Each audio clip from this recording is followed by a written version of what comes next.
देखिए शुक्रिया आपने मौका दिया कि आपके ज़रिए से हम अपने कस्टमर्स तक पहुँचे। तो पहले मैं ये क्लैरिफ़ाई कराना चाहता हूँ कि यूपीआई डाउन नहीं था। एक्चुअली हमारा यूपीआई प्लेटफ़ॉर्म जो है वो हमने माइग्रेट किया एक नए प्लेटफ़ॉर्म पे। उसका हमने ड्यू मैसेज जो है एज़ पर आरबीआई जो गाइडलाइंस हैं, हमने कस्टमर्स को एडवांस में दे रखा था कि भाई हम जो प्लेटफ़ॉर्म है वो अपग्रेड कर रहे हैं। तो उसके बाद क्या हुआ कि प्लेटफ़ॉर्म चूँकि अपग्रेड हो गया तो कस्टमर्स को रिक्वायरमेंट थी कि उनको पहली ट्रांज़ैक्शन पे पिन चेंज करना था। तो उसका अनफॉर्चुनेटली जो कुछ पेमेंट सर्विस प्रोवाइडर्स हैं, जो ऐप्स हैं, वहाँ पे करेक्ट मैसेजिंग आई नहीं, तो बिकॉज़ ऑफ सम फॉल्ट तो उसकी वजह से कस्टमर्स को दिक्कत हुई। उसके लिए हम अपोलोजाइज़ करना चाहते हैं कस्टमर से जो उनको दिक्कत हुई, चाहे किसी का भी फॉल्ट था, चाहे हमारा फॉल्ट था या उनका। तो that fault let me tell you has been rectified. और उसके बाद एक हमने बड़ी ज़बरदस्त मुहिम एक चलाई जिसमें हमने एसएमएस मैसेजिंग भी कस्टमर्स से की, हमने मीडिया के थ्रू भी कस्टमर्स को सेंसिटाइज़ करने की कोशिश की और उनको सिखाने की कोशिश की कैसे आपको अपना पिन जो है वो रीसेट करना है। बाकी पिन का ही मसला था, बाकी यूपीआई प्लेटफॉर्म का हमारा इशू नहीं था। After migration it has been working smoothly. Let me share with you details जो हमारे जो पिन चेंजेस है या जो कस्टमर्स ऑन बोर्ड हुए हैं नए प्लेटफॉर्म पे। Around I think 3.5 lakh customers अभी तक ऑन बोर्ड सक्सेसफुली हुए और millions of transactions are happening as on date also through this platform. अभी हमने कस्टमर्स को टाइमलाइन नहीं दिया because this is a journey, let me tell you.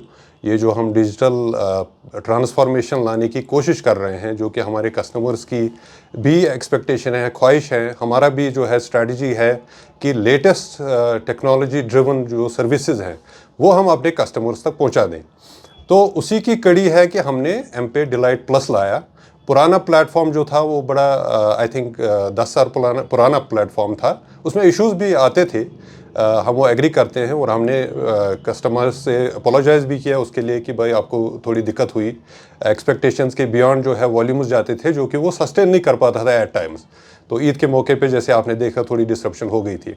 तो हमने इन सारे इश्यूज़ को और जो हमारी स्ट्रैटेजी है कि डिजिटल को पुश किया जाए उसको मद्देनज़र रखते हुए हमने नया एम-पे डिलाइट प्लस जो कि एक जो अल्ट्रा मॉडर्न प्लेटफॉर्म है उस पर हमने लाया और जिसमें सारे फीचर्स आपको मिलेंगे। हमारा जो है अभी उसमें धीरे धीरे करके हम रिलीज़ कर रहे हैं फीचर्स। जो ये यूपीआई आप इस वक्त देख रहे हैं वो हम सीमलेसली उसके साथ भी इंटीग्रेट करने वाले हैं।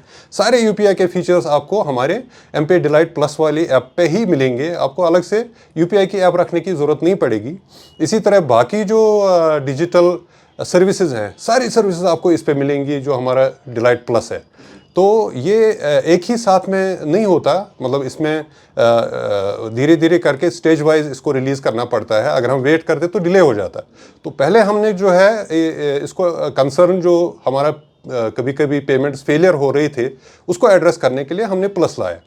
तो अभी चूंकि ये जर्नी है, क्योंकि धीरे धीरे करके इसमें सर्विसेज ऐड कर रहे हैं, हम नहीं चाहते कि कस्टमर जो अभी भी पुराना वाला यूज़ कर रहे हैं हम उनको एकदम से जो है नए प्लेटफॉर्म पर फोर्स करें। जैसे यूपीआई का जो आपने देखा, इसमें दिक्कत इसलिए हुई क्योंकि यूपीआई आप दो कंकरेंटली ऐप्स नहीं चला सकते, दो प्लेटफॉर्म्स आप नहीं रख सकते।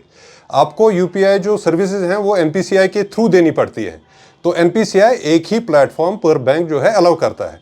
तो इसलिए हमें पुराना वाला स्विच ऑफ करके नया वाला एनेबल करना पड़ा। अब जब नया वाला एनेबल हुआ तो सभी कस्टमर्स को दिक्कत होने लगी क्योंकि पासवर्ड सबको चेंज करना है, राइट। तो वो हम नहीं चाहते हैं कि एम-पे में हो। तो एम-पे में इसीलिए हमने धीरे धीरे करके जो ट्रांजिशन हो रहा है कस्टमर्स का, हम अभी टाइम दे रहे हैं कस्टमर्स को। हालांकि हमने एक कैंपेन भी चलाया, हम एनकरेज करते हैं कस्टमर्स को कि आप नए पे ही आ जाओ क्योंकि वो सीमलेस है, बड़ा ईजी है, कन्वीनियंट टू यूज़ है, फीचर रिच है। लेकिन अभी भी बहुत सारे कस्टमर्स वो पुराना वाला भी यूज़ कर रहे हैं। तो अभी हमारा इमीडिएट फ्यूचर में उसको डिसकंटिन्यू करने का अभी कोई प्लान नहीं है।